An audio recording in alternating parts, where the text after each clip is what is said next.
Hello guys and welcome back to this new lesson of the Italian course. Thank you for joining me. I'm Luke and today we're going to be talking about the Italian articles, but before that we're going to introduce our course and how it works.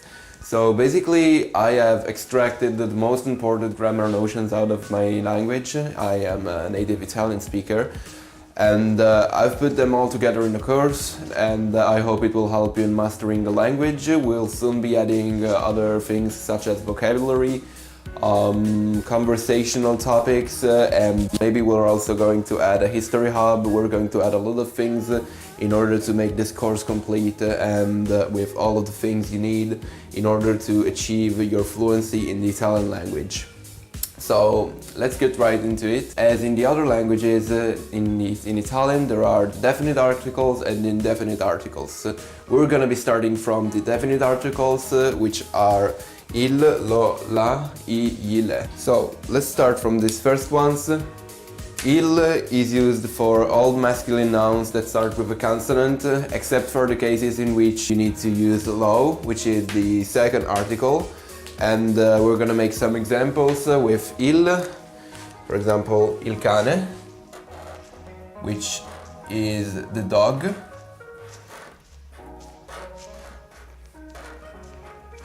And as you can see, il cane, the word cane starts with a consonant, the letter C. And so we need to put the article il we have just covered. And then there is lo, and lo is used for all names that start with an S plus consonant or a Z. So I'm going to make a few examples.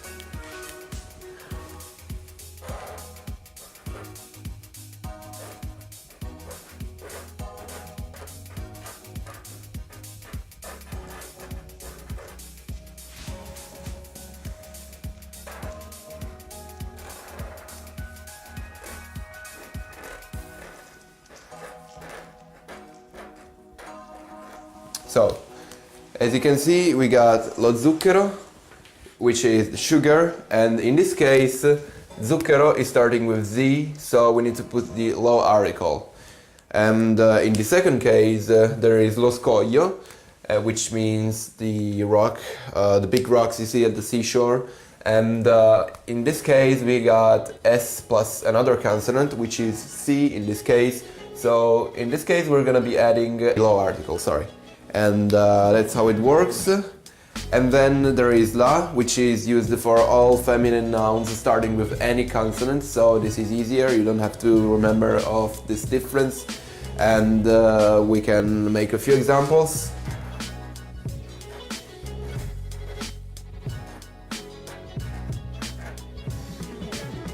So the first one is la gatta, and la gatta means the cat, the feminine cat, not the masculine one, the feminine cat. And then la signora means the lady. So that's how it works. Now we're gonna be covering the other three definite articles. So the other articles that are used for a plural case are I, gli, and le.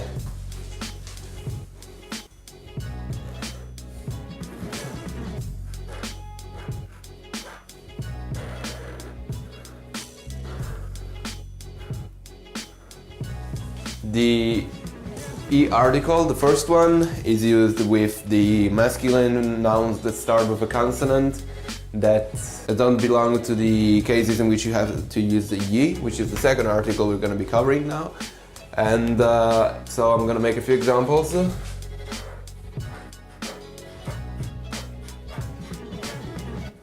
I gatti, the cats. As you can see, there the first letter of the word is a G, so it's a consonant, and you need to put the I at first.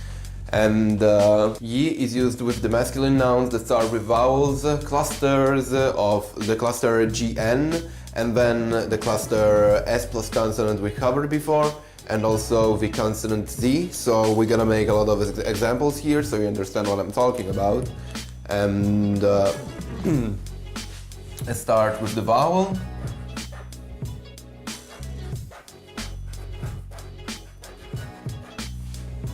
Gli alberi, and in this case the word is starting with A, so it's a vowel, and we need to add Y. And there are also other cases which are the GN cluster,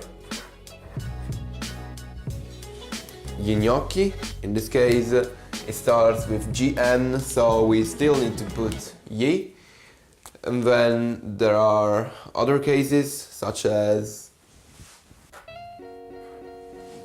gli scorfani, and in this case there is the S plus another consonant cluster, so we still need to add Y. And the last one, it's another example we can give you, is gli zuccheri. As you can see, there is the Z starting, there is the consonant Z starting the word, so we need to put Y. And the final article we're going to be covering, the definite article, is le. Le is used for any feminine plural you can think about. For example, le gatte, le donne, which are the cats, the women, and other names. I'm gonna write them down.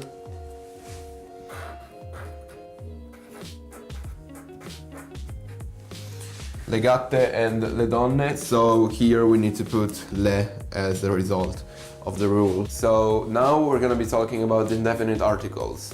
There are 3 indefinite articles in Italian, which are un, uno, and una. These ones. Un is used for all of the masculine words except for words that need uno. So let me think about an example. Un gatto, which means a cat. Or also a tree, un albero.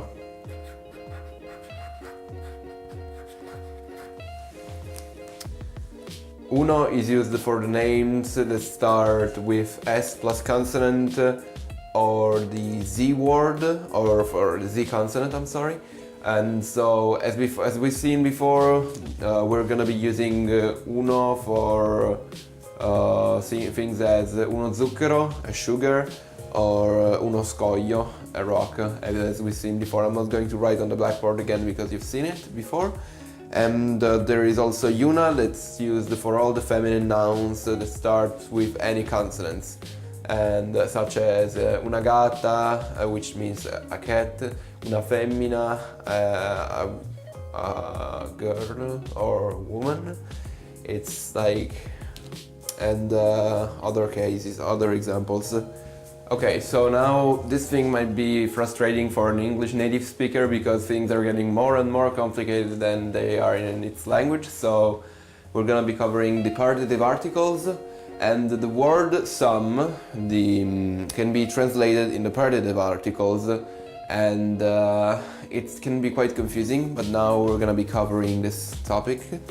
And the partitive article is the fusion of 2 words, which means, which is the particle D plus the determinate articles we've covered before. So the partitive article del is the fusion between di plus il. And how can we understand when we have to use del, dello, della? How can we understand this? So basically, at the end of the day, we can see the article, or at least a piece of it, at the starting of the word. In this case, dello, we can put this into another perspective. As you can see, there's the article we've covered before.